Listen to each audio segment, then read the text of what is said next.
Разговор о проблемах инвалидов войны в таком расширенном составе не первый. Уже не раз и не только в стенах Общественной палаты обсуждают тему улучшения жизни инвалидов Отечественной войны народа Абхазии. Лучше самих инвалидов ситуацию не знает никто. Именно поэтому в Общественную палату были приглашены представители Ассоциации инвалидов войны, которые пришли в консультативный орган со своим вопросником.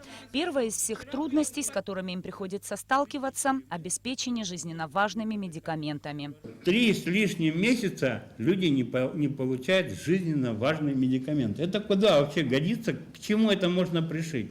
Вот только неделю назад появилась в нашей аптеке. Более того, скажу, чтобы это не было для вас секретом, цены на медикаменты закручивают, знаете, какие? Да, мы не платим, но платит наше государство. А почему не пожалеть государство? Мы пришли к такому единому мнению, что нам нужна своя аптека, где мы будем следить за тем, чтобы эти медикаменты не подрастали как грибы. Цены на них, цены. Потому что это все исказное государство. Мы привыкли заботиться о государстве. Мы в войну защищали интересы нашего государства. И сейчас будем защищать. Вот приблизительно тот аспект. Ждем сейчас решения. Кто может решить эти вопросы?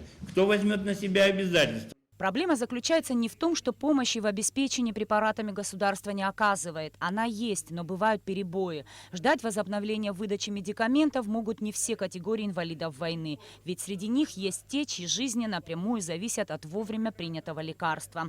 А что касается вопроса индексации пенсий инвалидам войны, то в ближайшее время в парламенте он рассматриваться не будет. По словам депутата Натали Смыр, возможности государства пока не позволяют увеличить их размеры.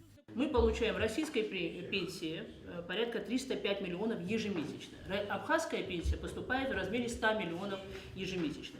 Если мы будем увеличивать порядка, там, допустим, 45 тысяч рублей ежемесячно, вы понимаете, это достаточно большое финансовое бремя для бюджета Республики Абхазия, в частности для пенсионного фонда. На встрече отмечалось, что выделять проблемы инвалидов и решать их отдельно не представляется возможным. Это не значит, что решать их не нужно. Просто делать это надо, исходя из возможностей государства. Конечно же, надо все решать. Здесь вопросов нету.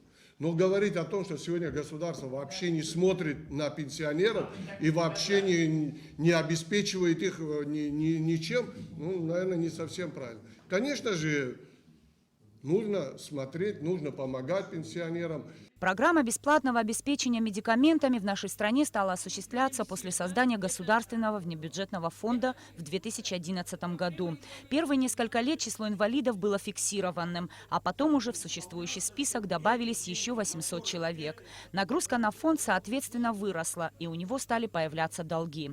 Многие годы сумма задолженности менялась, но полностью погасить ее не удавалось. Именно этим фактором и вызваны были перебои в обеспечении инвалидов жизненно важными медикаментами. Медикаментозное обеспечение у нас проблема возникла еще в 2013 году.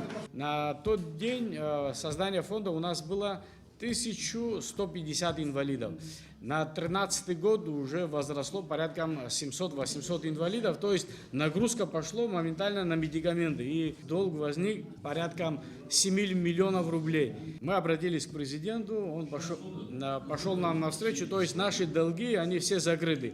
Однако государство продумало еще один механизм на случай, если перебои с обеспечением медикаментами все же появятся. Министерство здравоохранения осуществляет ряд целевых ведомственных программ, которые в полном объеме обеспечивают всеми необходимыми препаратами инвалидов войны, попадающих в стационар. Даже при определенных трудностях мы стараемся полностью обеспечивать всех нуждающихся. Это касается не только инвалидов, но и других категорий граждан.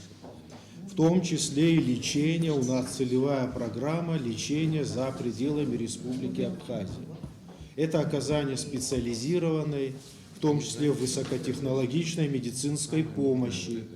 В Все проблемы у государства из-за нехватки финансов, подытожили участники встречи в Общественной палате. Следовательно, нужно поднимать экономику, выводить из тени все неучтенные средства. Участники встречи уверены, только тогда можно будет говорить об увеличении пенсий, пособий, думать об улучшении жизни социально уязвимых слоев населения. Общественная палата обязалась изучить проблемы инвалидов и подготовить рекомендации. Нисфа Аршба, Астамур Гожба, Абхазское телевидение.